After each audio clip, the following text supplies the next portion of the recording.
Hi, I'm Dr. Kevin Cheng, founder of Osana, a health service dedicated to transforming lives through prevention. Over the years, I have reflected with colleagues on what we wish people did so they can avoid pain, surgery, or developing a chronic disease. Often the answer lies in embracing a proactive mindset and putting healthy lifestyle practices into action. By doing this, the upside is not only better health, but also saving us time, money, and stress in the long run. In this podcast, I'm joined with my friend Saxon Piggott to chat with a new health expert each week. We'll cover practical ways to look after ourselves, how to prevent illness, and ways we can be inspired to live well. Welcome to Prevention Hacks, the weekly conversation where we go to health experts for advice, so you don't have to.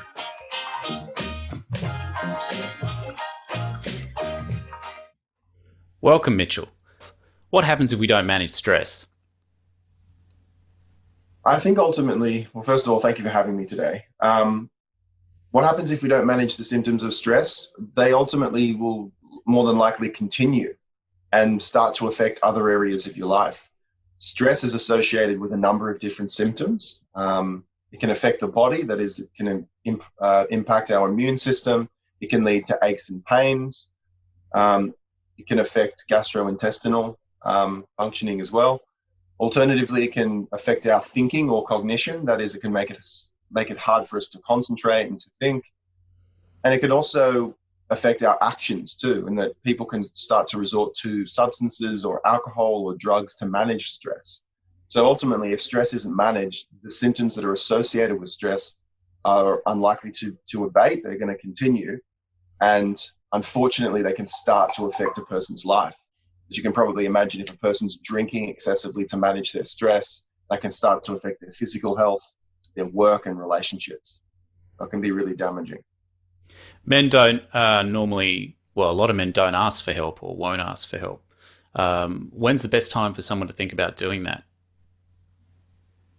I would say if a person's noticed that their symptoms have started to affect their quality of life, that is, it's weighing on their mind, they're feeling less happy, that their life is starting to lose its color, and it's just starting to impact them personally. That would be one reason to seek help. Alternatively, if it starts to affect other areas of your life, if you find that stress is making it hard to concentrate at work or to get work done, if it's causing conflict at home, if it's impacting your physical health, these are all reasons why you want to get on top of stress and see someone. So if they're starting to lose control of, they're getting owned by it. Yeah, ultimately, if it's making you unhappy, I mean, some people can be under a lot of stress and it doesn't necessarily bother them so much. They accept, for example, if a person's in a very stressful job, they might just accept stress as part of the job. And if they're accepting of it and they decide that they're okay with it and it doesn't impact their work performance, there wouldn't be much reason necessarily for them to seek treatment unless the stress was hurting them in another way. So ultimately, if stress is causing you a problem, physically, socially, professionally, that would be definitely the time to see someone and talk to someone about it. And what's a good way to do that? What's a good way to reach out for help? It can be challenging to find a psychologist. First off, some people don't recognize that the symptoms they're experiencing are psychological. A good example would be pain. If someone has aches and pains, or they have a headache, or it can be hard for them to, I guess, associate that with the stress that they're feeling. So number one is identifying that it's actually stress or anxiety. And one of the best ways of doing that is either through your own research, but preferably a GP. I would say GP is probably number one, because they're going to be able to separate physical issues from psychological ones. And from there, if it's actually a psychological condition that you're experiencing, like stress or anxiety, your GP can actually send you to a psychologist. They'll usually have a list of them. So I'd say number one, see your GP, maybe the one to go to. Thanks, Mitch. Good plug for GPs. Appreciate that. Taking a helicopter view, over the years, I've done a lot of work for the Health and Hospital Reform Commission. We looked at mental health as a challenge for Australia. And one of the findings, even going back 10, 15 years, was that we don't spend a lot of funding and resources on mental health. In fact, I think the burden of mental health is thereabouts 15, maybe up to 20% with COVID. But we only spend 7-8% of total health budget on mental health resources, providing services in mental health. And so this is more of a question around the delays. And you mentioned, mental health can mask as other things. So there's often what we see as a treatment lag. There's a delay in getting treatment if you have stress or mental health conditions. But there's also delays in getting diagnosis as well, or seeking help in the first place. So a couple of questions here. One is your thoughts on the best way to navigate and get help early. And then the second is, what might be some barriers that people have that would make them hesitant to seek help? So how do we help people to seek treatment as early as possible? I would say that links back to what I was saying before about people seeing their GP. The GP can help they do what's called a differential diagnosis, which helps them to see whether a person's symptoms are biological or psychological in nature. So number one, I'd see your GP as soon as possible, because they'll be able to help you, one, determine what the actual problem is, and two, link you up with services that can help. What was the second question? I think they're related. It's more why people don't initiate themselves, to go and seek help. And I suppose partly, what's the worst that could happen if you let the symptoms, continue? I think there are a number of barriers that stop people from seeing a psychologist. I think the first one is that people don't necessarily think that a psychologist can help. The research shows that the two main factors that prevent people from seeking psychological services are confidence in the service and also cost. So confidence, that barrier relates to a person not thinking that a psychologist can actually help them deal with the problem that they're dealing with. I think what can help in that way is that people should know that there's been half a decade of research now on various psychological treatments, such as Cognitive Behavioural Therapy, or CBT for short.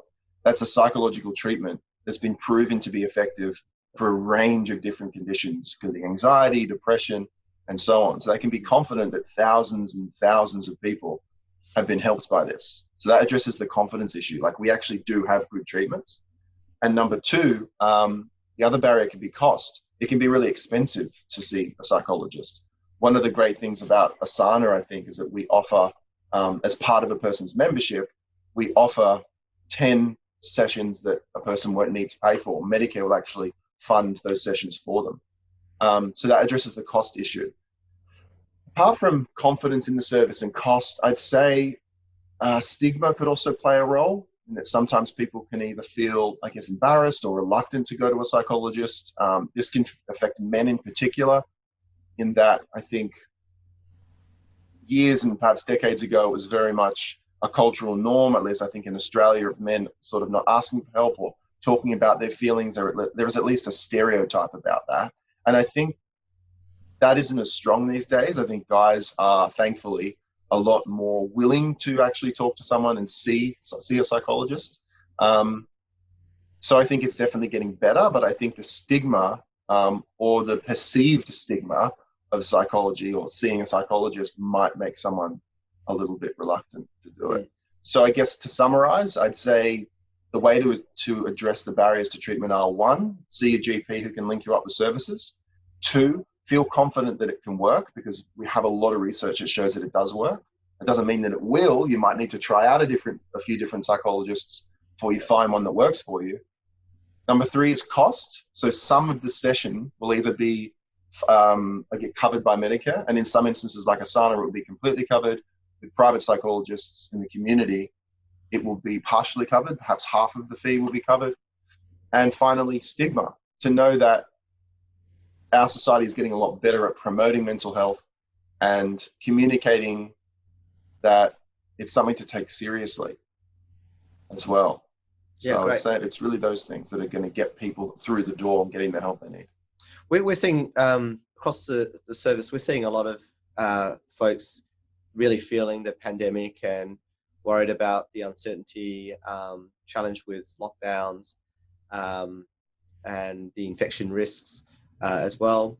So We're seeing a lot more people who are facing psychological, distress. Mental health scores are going up.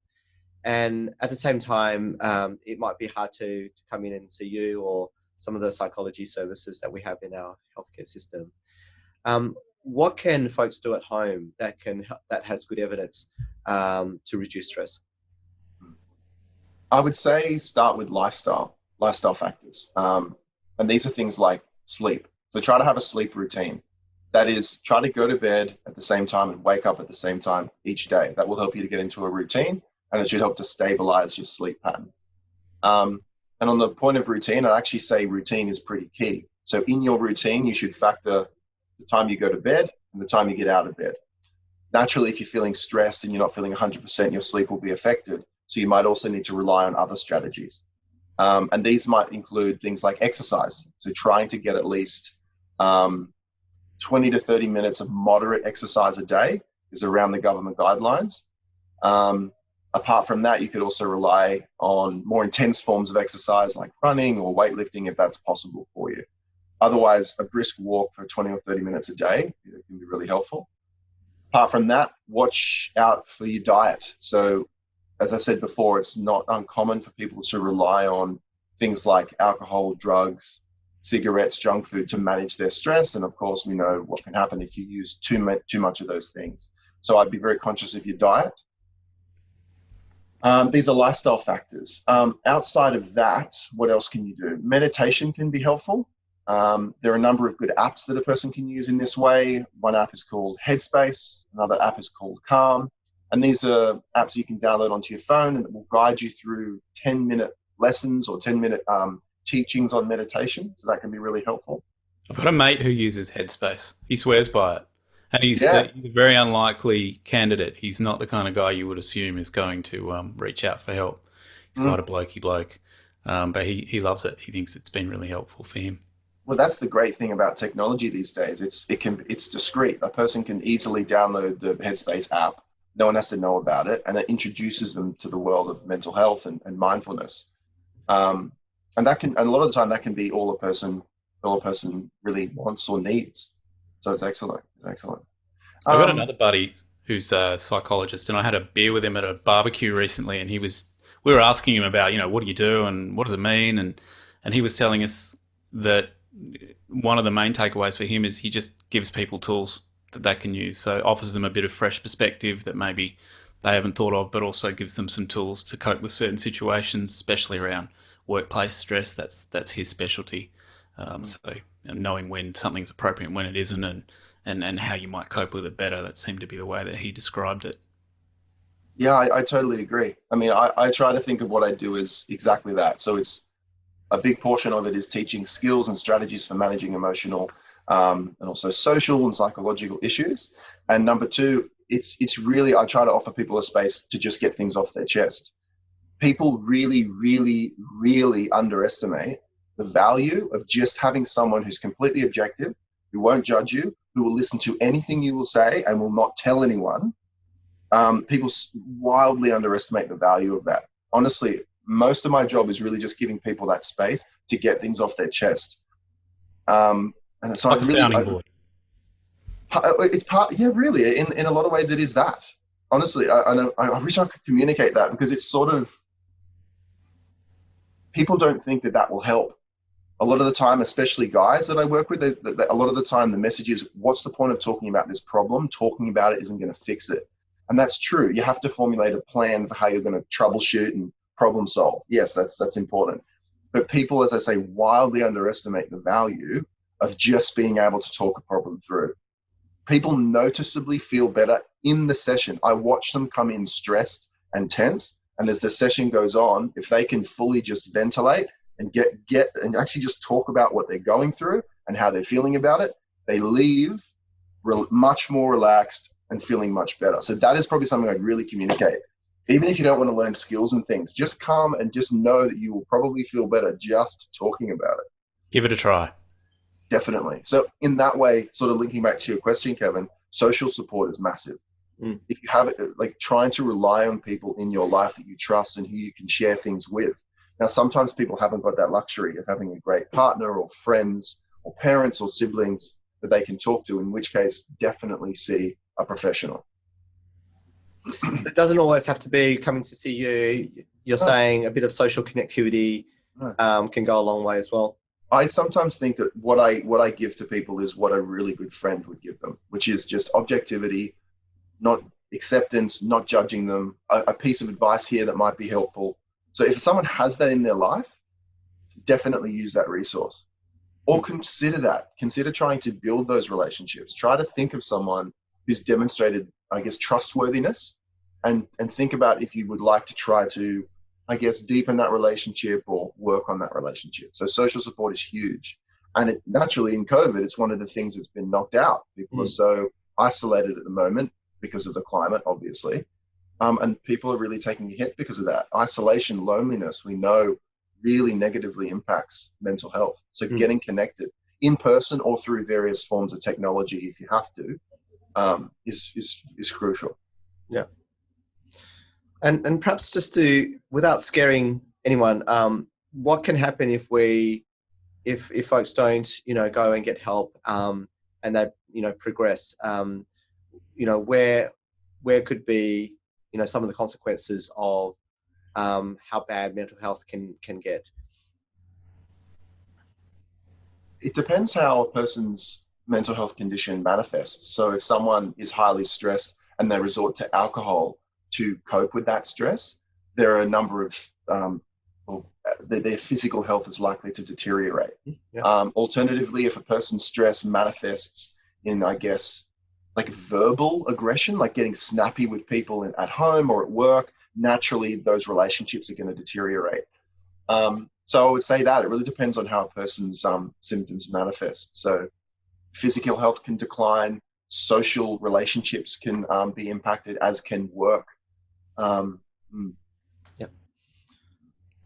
Mitchell, thanks very much. Kev, any final questions? Any final thoughts? No, I just think it's such an important topic at the moment. So we need to pay attention to it, and reaching out. It was recently Are You OK Day, so reaching out to people that we know, loved ones, and in our service, making sure that we are checking in on how people are feeling during this difficult time is key. So thanks again. Thank you for having me. Thanks, Mitchell.